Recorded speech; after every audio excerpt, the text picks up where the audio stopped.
1939 की बात है। एक और पूरी दुनिया दूसरे विश्व युद्ध की शुरुआत देख रही थी और दूसरी ओर प्रिंसटन यूनिवर्सिटी में इंग्लैंड का एक ग्रेजुएट पढ़ने आया था। नाम था आर्थर एच स्टोन।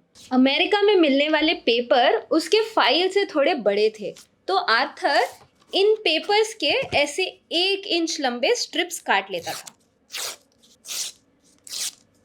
इन स्ट्रिप्स को वो अलग अलग तरीके से मोड़कर बहुत सारे मजेदार चीजें बनाता था। इस पेपर से स्क्वायर बनाना तो आसान है, लेकिन हम इनसे इक्विलैटरल ट्रायंगल या समबाजु त्रिकोण भी बना सकते हैं। उसके लिए हम पेपर के एक कोने को 3 बराबर भागों में बांटेंगे। अगर हम एक भाग को इग्नोर किया तो हमें यहाँ 60 डिग्री का एंगल मिल जाता है। ऐसे फोल्ड करने पर हमें यहाँ पे एक इक्विलैटरल ट्रायंगल मिल जाता है।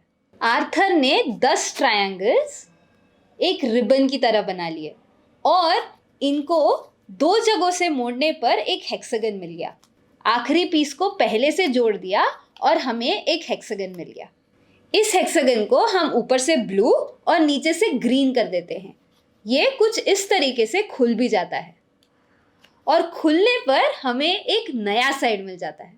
क्योंकि हेक्सागन फ्लेक्स या घूमता है और इसमें 3 साइड्स है, हम इसे ट्राई हेक्साफ्लेक्सागन बोलते हैं। हमारा ये हेक्सागन टोटल 9 ट्रायंगल से बना था और 10वें ट्रायंगल को हमने चिपका दिया था। हर एक ट्रायंगल के 2 फेसेस है, एक सामने और एक पीछे। तो हमारे पास टोटल 18 फेसेस है, 9 सामने और 9 पीछे। लेकिन हमने जब इस हेक्सागन को फोल्ड किया तो हमें 6 फेसेस ऊपर और 6 फेसेस नीचे मिलते हैं। बचे हुए 6 फेसेस हमें इसे इस तरीके से खोलने पे मिलते हैं। चलिए अब इस स्ट्रिप से फ्लेक्सागन कैसे बनाते हैं वो देख लेते हैं। स्ट्रिप के कोने को हम 3 बराबर हिस्सों में बांटते हैं। ऐसे और ऐसे फोल्ड करने पर हमें 3 बराबर हिस्से मिलते हैं। अब ये जो पहला हिस्सा है इसे हम फाड़ लेते हैं। इस साइड को कुछ इस तरीके से फोल्ड करने पर हमें एक इक्विलैटरल ट्रायंगल मिल जाता है। ऐसे हम रिबन की तरह फोल्ड करके इसमें 10 इक्विलैटरल ट्रायंगल्स बना लेते हैं। 10 के बाद पेपर को हम काट देंगे। अब हेक्सागन बनाने के लिए हम सबसे पहले 2 ट्रायंगल्स को छोड़ के चौथे वाले ट्रायंगल को तीसरे के ऊपर कुछ इस तरीके से रखेंगे। अब हमें याद ये रखना है कि हर बार हमें नाव जैसा कुछ बनाना है।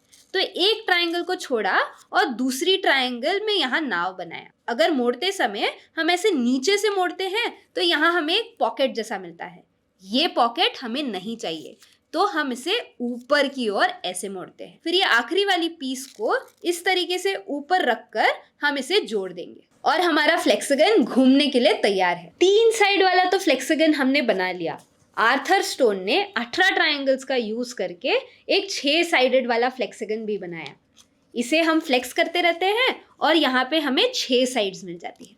इस फ्लेक्सागन के गणित को समझने के लिए काफी सारे फिजिसिस्ट और मैथमेटिशियंस मिलके एक कमेटी बनाई। इसे हम फ्लेक्सागन कमेटी के नाम से भी जानते हैं। 1941 में जब अमेरिका के पर्ल हार्बर पे अटैक हुआ तब ये कमेटी का काम रुक गया। इस रुके हुए काम को बाद में मार्टिन गार्डनर ने आगे बढ़ाया। फ्लेक्सागन में अलग अलग चित्र बनाकर आप अपनी एक नई कहानी बना सकते हैं। इस फ्लेक्सागन का एक 3D वर्जन हम इस घुमक्कड़ के कटआउट से भी बना सकते हैं। लाइंस के अलोंग फोल्ड किया और हमारा ये घुमक्कड़ तैयार है। इस घुमक्कड़ में अलग अलग चीजें बनाकर आप फूड चेन, वाटर साइकिल ऐसे अलग अलग चीजें भी सीख सकते हैं। हमारे आसपास बहुत सारे भोजन चक्र या खाद्य श्रृंखला चलती है। ऐसा ही एक खाद्य श्रृंखला हम इस फ्लेक्सागन के माध्यम से देख सकते हैं।